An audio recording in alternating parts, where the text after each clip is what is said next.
Hello everyone, this is Govind sir. Welcome back to lecture number 7, continuation of magnetism chapter. Today we are going to discuss about hysteresis loop or magnetization curve. This is very important to understand about permanent magnet or temporary magnet or you can say electromagnet. Permanent magnet in the sense जो आपको magnet लंबे time तक use करना है और electromagnet in the sense there is a flow of current. That time it will behave as a magnet and later it will be non-magnetic material. So कौन सा material हमें परमानेंट मैग्नेट के लिए use करना है, कौन सा टेम्पररी मैग्नेट के लिए या इलेक्ट्रोमैग्नेट के लिए यूज करना है, those concepts we will be able to understand on the basis of hysteresis loop और magnetisation curve.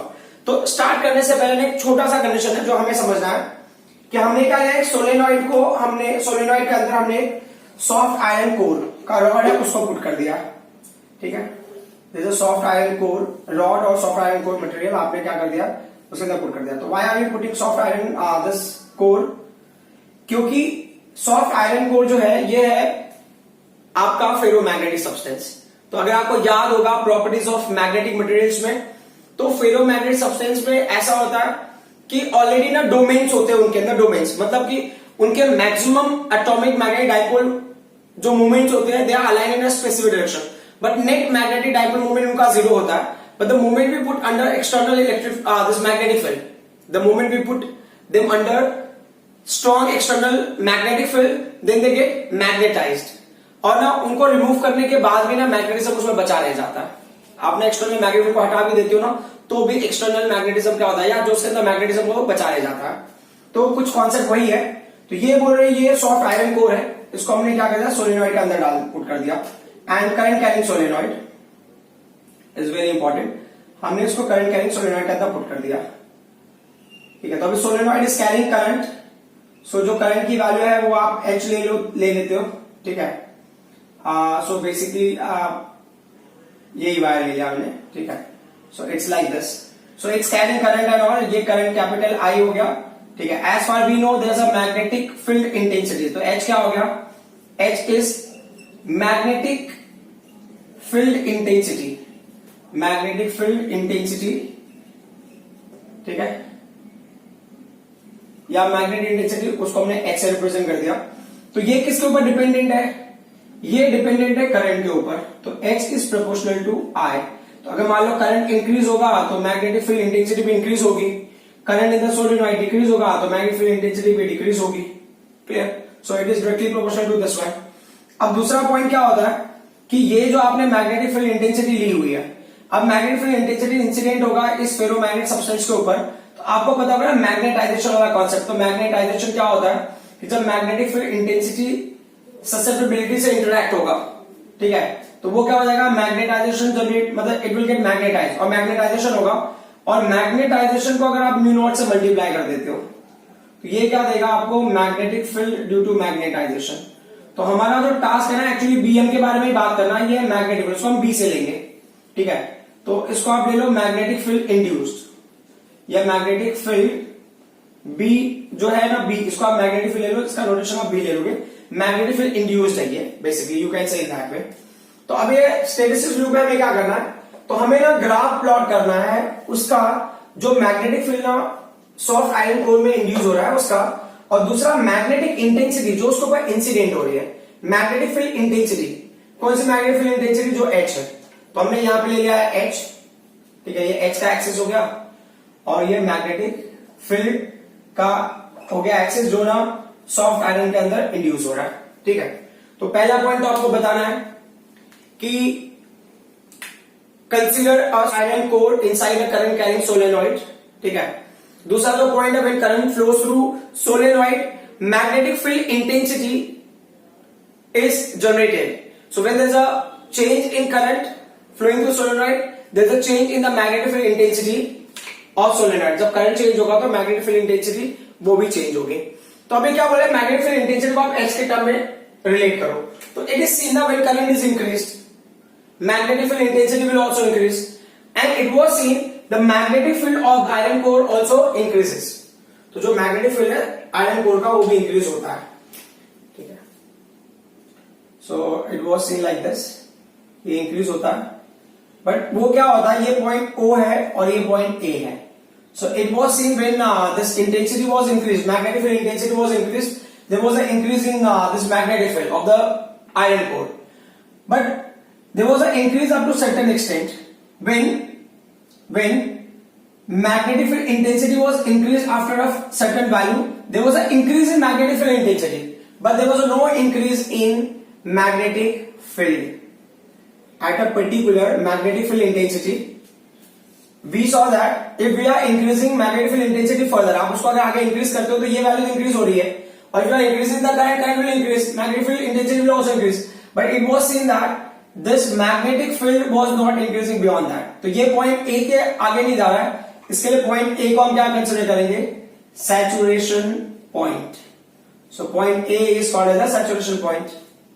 So now what did they do in this case? अब उन्होंने क्या कर दिया ना, करंट की वैल्यू को डिक्रीज करना स्टार्ट कर दिया. ठीक है, विद द होप कि अब हम डिक्रीज कर रहे हैं तो मटेरियल क्या होगा, डीमैग्नेटाइज होगा. With that hope they started, है ना. क्योंकि देखो अभी हमने जब करंट इंक्रीज किया, magnetic intensity field intensity increase हुई, मैग्नेटिक फील्ड भी इंक्रीज हुआ.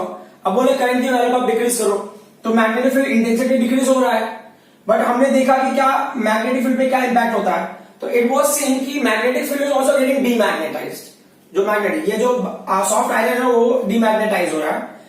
और हमने कब तक किया, जब तक कि मैग्नेटिक इंटेंसिटी ना जीरो नहीं हो जाती. तो ये मैग्नेटिक इंटेंसिटी जब जीरो हो गया तो इट वाज सीन कि current is zero, magnetic intensity is zero, but magnetic field is not zero. Magnetic field zero नहीं है उस केस में, करंट मैग्नेटिक फील्ड जीरो नहीं हुआ.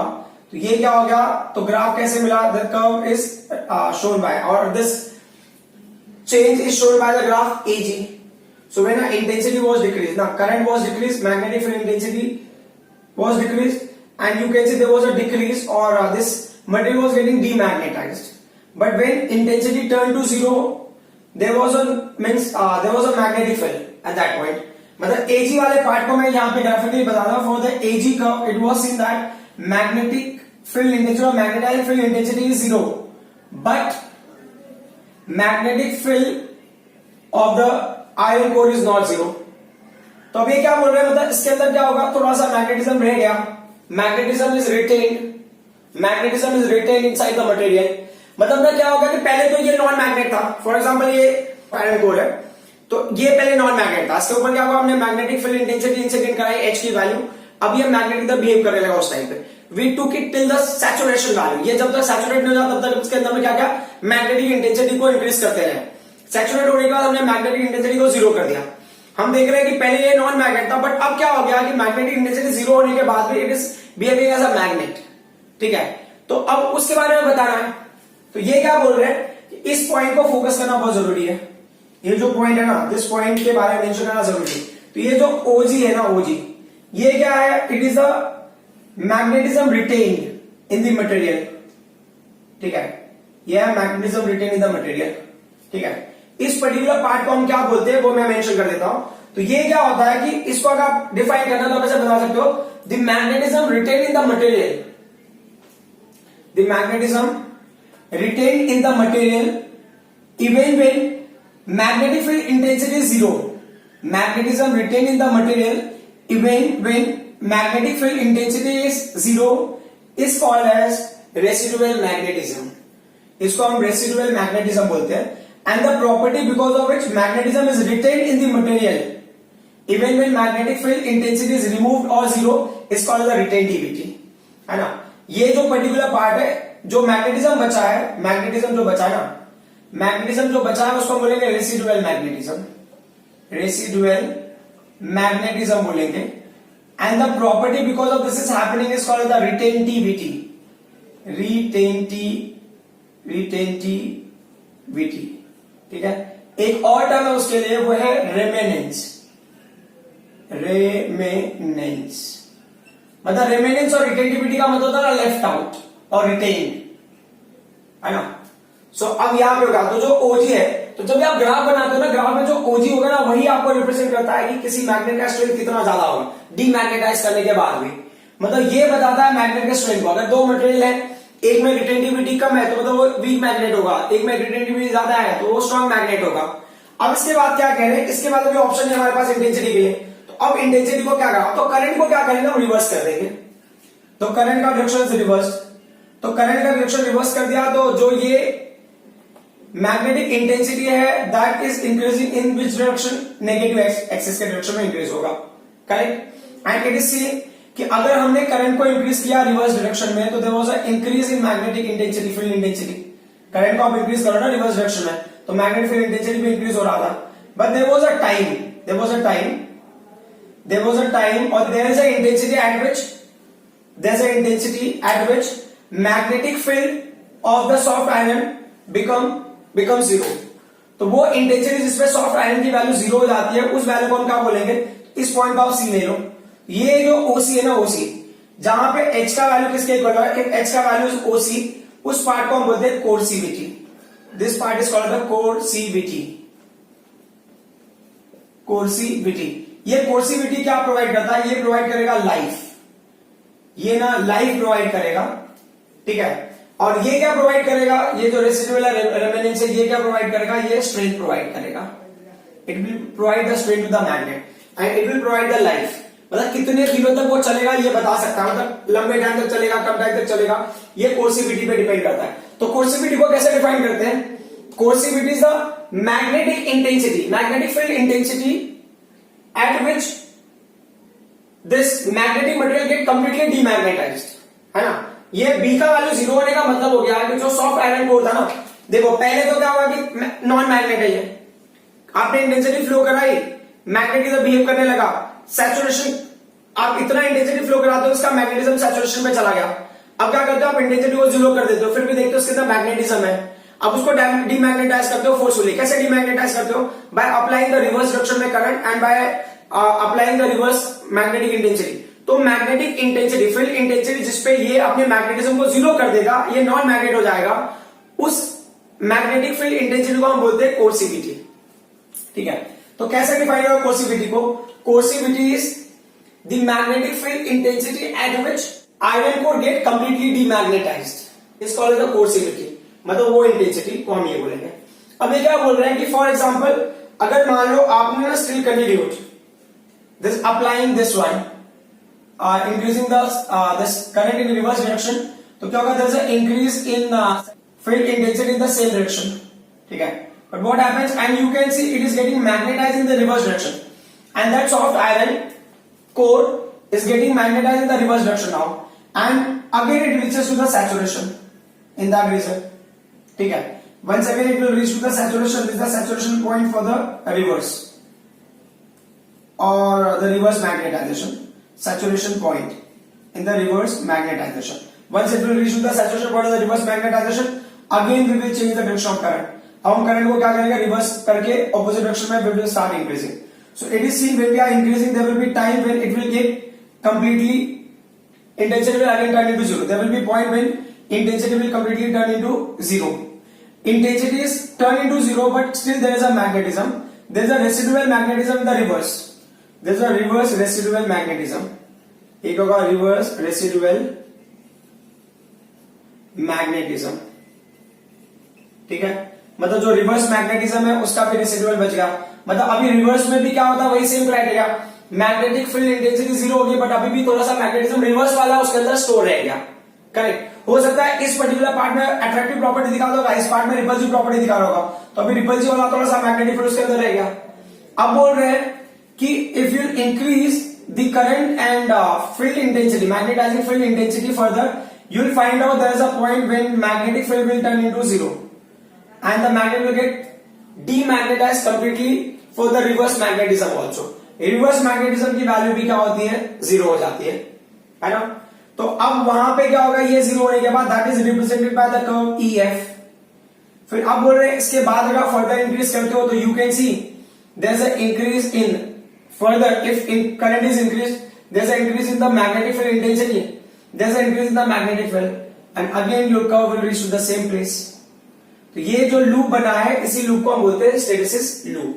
अब एक और चीज होता है, ये होता है जो loss in energy, loss in energy is equal to area under the hysteresis loop. मतलब स्टेरिसिस लूप का एरिया जितना ज्यादा उतना ज्यादा लॉस एनर्जी होगा। एरिया अंडर द स्टेरिसिस, ठीक है, स्टेरिसिस लूप का जितना ज्यादा एरिया होगा उतना ज्यादा क्या होगा, लॉस ऑफ एनर्जी होगा। एक और पॉइंट है जो ये बता रहा है कि ये कोर्सिविटी रिटेंटिविटी ही रिस्पॉन्सिबल है for the magnetism to get a permanent magnet.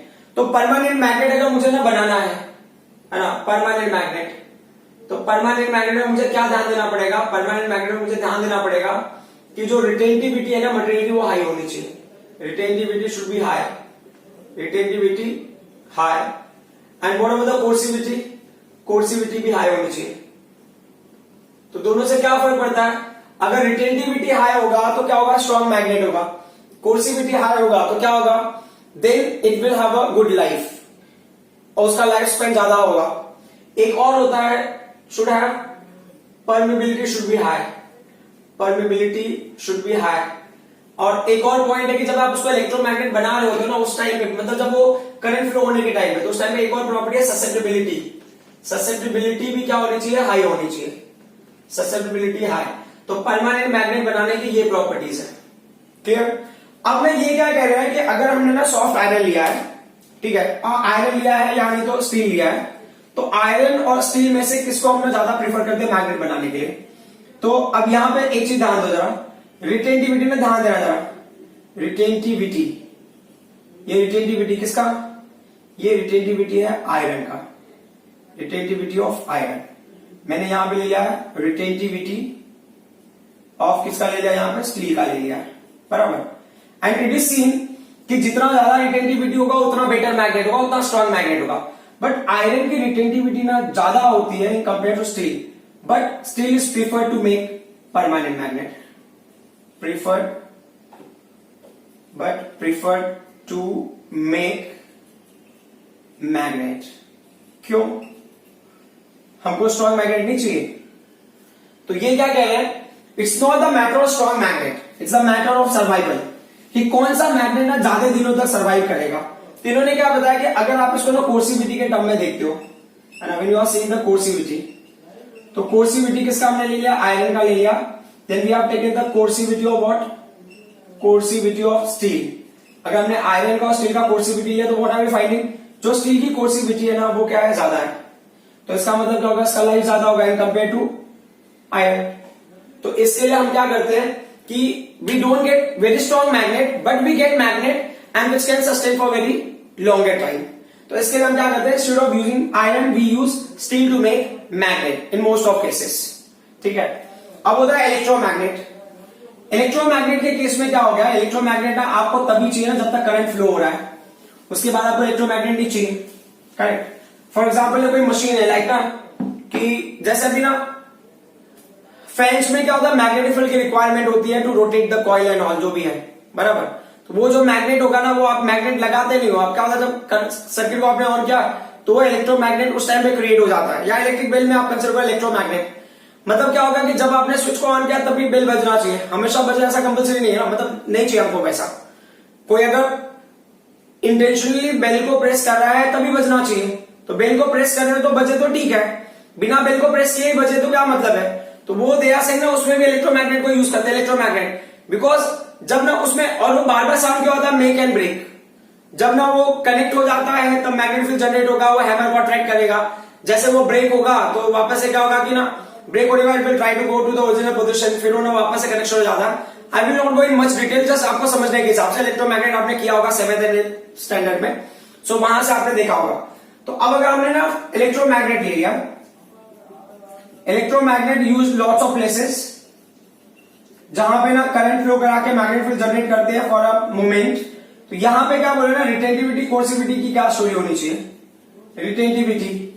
Retentivity should be low, and what about the coercivity also should be low. Retentivity low होगा, कोर्सिविटी लो होगा, बट यहां पे एक चीज याद रखिएगा ना, परमेबिलिटी ये हाई होनी चाहिए, परमेबिलिटी जो होगा वो हाई होगा। कब, एट द बिगिनिंग, क्लियर।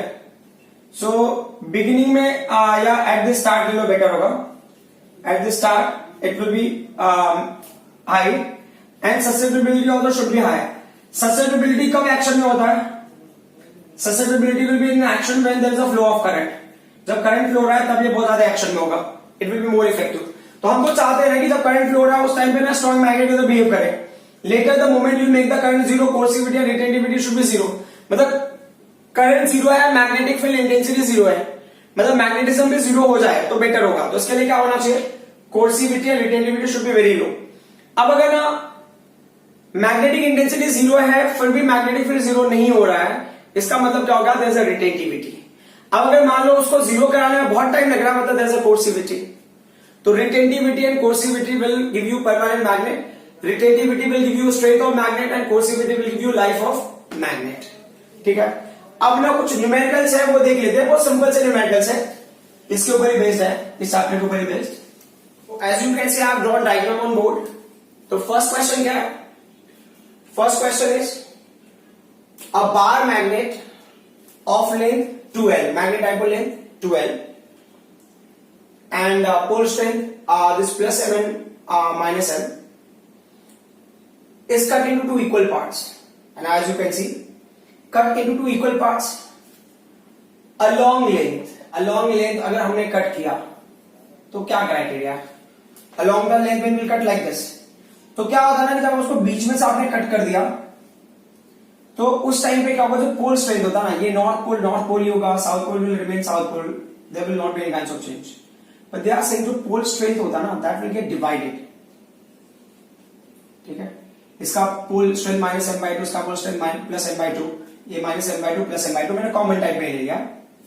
तो अब क्वेश्चन में क्या हो गया, what is the new magnetic dipole moment. ठीक है, तो क्राइटेरिया बहुत सिंपल सा है, पहले ओल्ड मैग्नेटिक डाइपोल मोमेंट क्या होगा, कैपिटल M, पोल स्ट्रेंथ की वैल्यू क्या है, स्मॉल m है, कितना सेपरेशन है, 2 कैपिटल L है।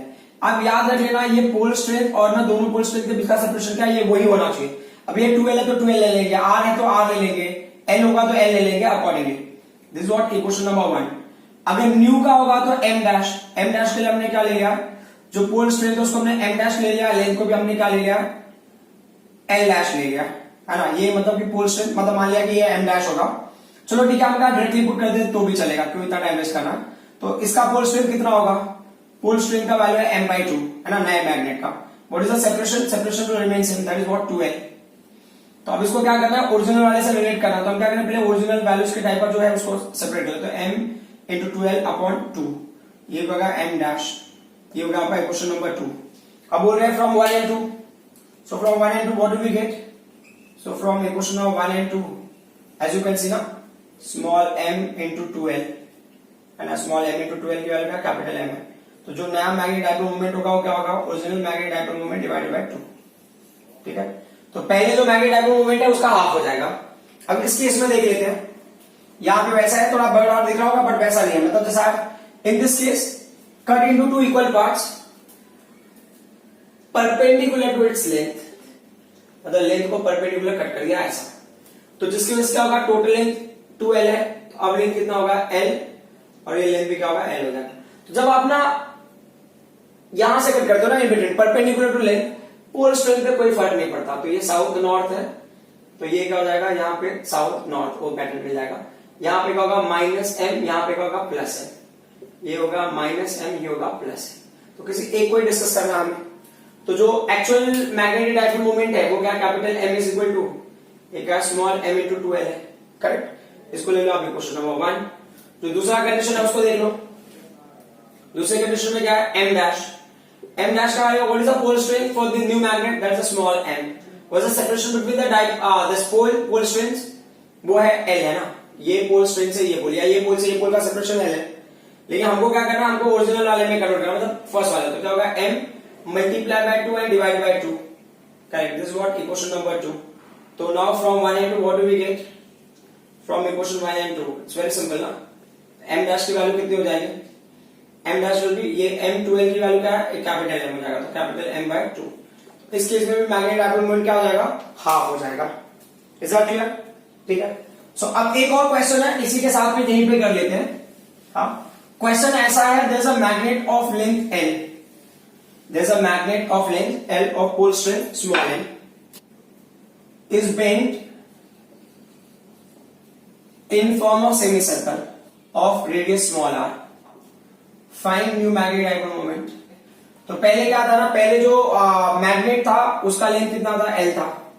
करेक्ट, मैग्नेट का length was L. Before the length of magnet was given as L. Correct.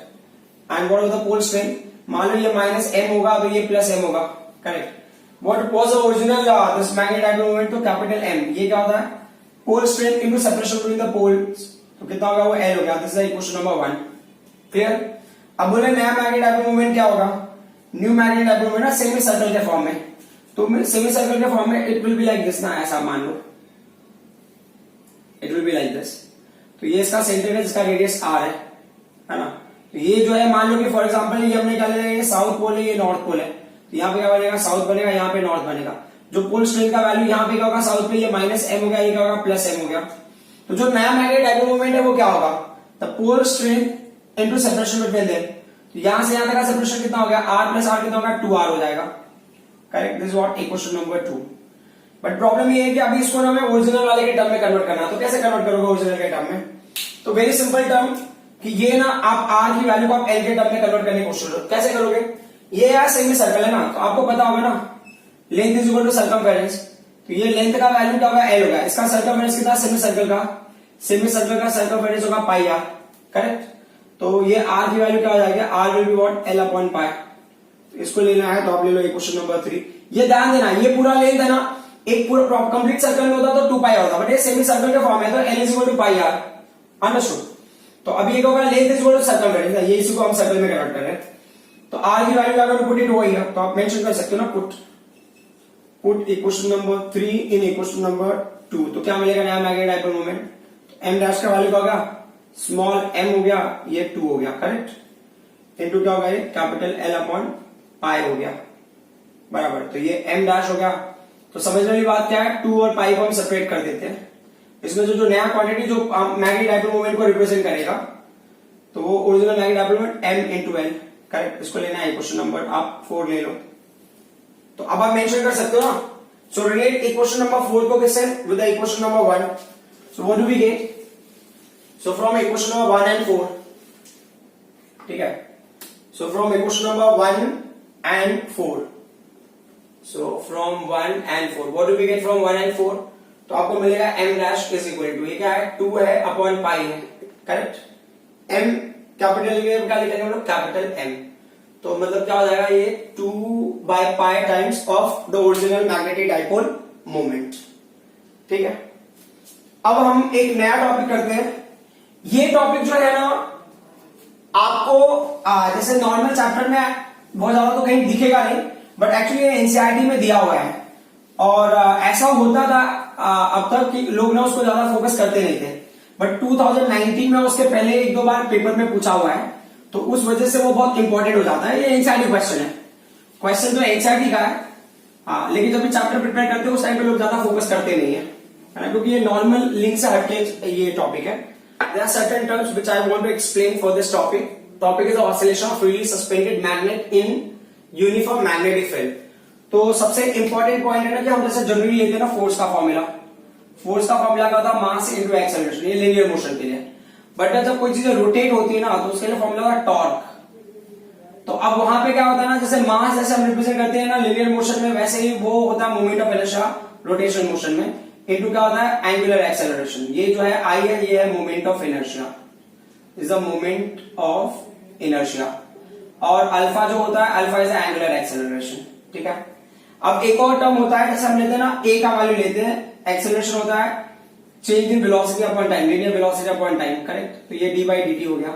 हम v की वैल्यू को चेंज करेंगे तो v का वैल्यू क्या हो जाएगा, v का वैल्यू हमको मिलेगा dx by D t. Clear. तो फाइनली ये जो है a का वैल्यू अगर आप देखोगे ना तो ये पूरा टर्म मिलकर क्या हो जाएगा, d square x upon D T square आ जाइए, डी टी है d x upon D t. Clear. ये आपने 11th स्टैंडर्ड में लर्न किया होगा। ओके।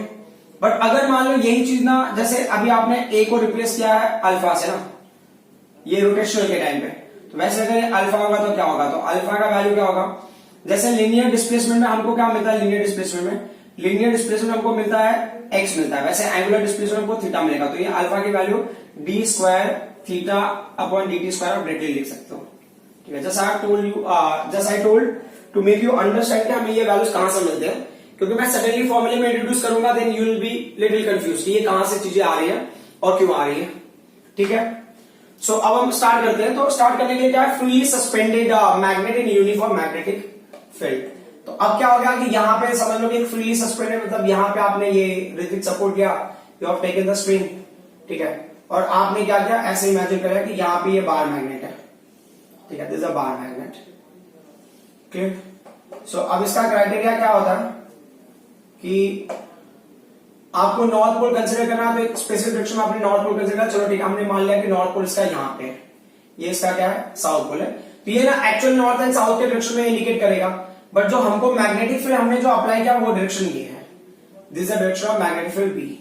तो अब अगर मैं इसका एक्सिस ले लूं ना, ये एक्सिस हो गया, तो ये एक्सिस ऑफ बार मैग्नेट होगा, तो axis of bar magnet is making angle theta. Clear? देखो जनरली क्या होता है फॉर्मूला टॉर्क का, torque experienced by magnetic dipole movement. तो मैग्नेटिक डाइपोल मूवमेंट को जब हम ना मैग्नेटिक फील्ड बी में रखेंगे तब ये होगा एम बी साइन थीटा हो जाएगा, बराबर। अब यहाँ पे ना माइनस साइन आता है, माइनस साइन क्यों आता है तो आपको बताना है, negative sign indicates, negative sign indicates theta decreases, indicates theta decreases. अब ये क्वेश्चन है कि आपको कैसे पता चलेगा कि थीटा डिक्रीज होगा, है ना। तो देखो यहाँ पे क्या है कि अगर ना मैग्नेटिक फील्ड ऐसे जा रहा है, मतलब कि ना यहाँ पे जो भी मैग्नेट रहा होगा उसका नॉर्थ पोल यहाँ पे होगा, यहाँ पे उसका क्या होगा, ये साउथ पोल होगा। तो ये जो नॉर्थ पोल है ना, ये साउथ पोल को क्या करेगा, अपनी तरह अट्रैक्ट करेगा ऐसे। तो जब ये ऐसे अट्रैक्ट करेगा तो एज यू कैन सी ना ये, और ये साउथ पोल इसके क्या करेगा, ऐसा मैग्नेटिक फील्ड अगर इस डायरेक्शन में तो कुछ उसी तरह से बिहेव होगा ना, इस साइड में नॉर्थ, इस साइड में साउथ की तरफ कुछ चीजें होंगी, या तो ये साउथ पोल इससे इन्फ्लुएंस होगा या तो नॉर्थ पोल उससे इन्फ्लुएंस होगा, कोई तो कंडीशन होना चाहिए। तो अब क्या होगा, साउथ पोल जब इससे इन्फ्लुएंस होगा तो यहाँ पे क्या होगा, it will try to come up. तो जब भी when south pole is trying to come up, ये एंगल क्या होगा, डिक्रीज होगा, because of decreasing angle sine is negative in this case. ठीक है, अभी क्या बोल रहे हैं कि ना अगर एंगल की बहुत वैल्यू बहुत स्मॉल है, इफ दिस ना change is very small, so if theta is very small, तो you can mention if theta is very small, अगर थीटा बहुत स्मॉल है तो क्या होगा, थीटा इज वेरी स्मॉल, तो sine theta can be written as approximately equal to what, theta. तो ये क्या हो जाएगा, देयरफॉर टॉर्क हो जाएगा minus capital M this capital B. इसको लेना है तो इसको हमने ले लिया है इक्वेशन नंबर, अच्छा capital M capital B theta, sine theta की वैल्यू भी तो थीटा होगी, ठीक है, इक्वल टू क्या होगा, ये 1 हो गया।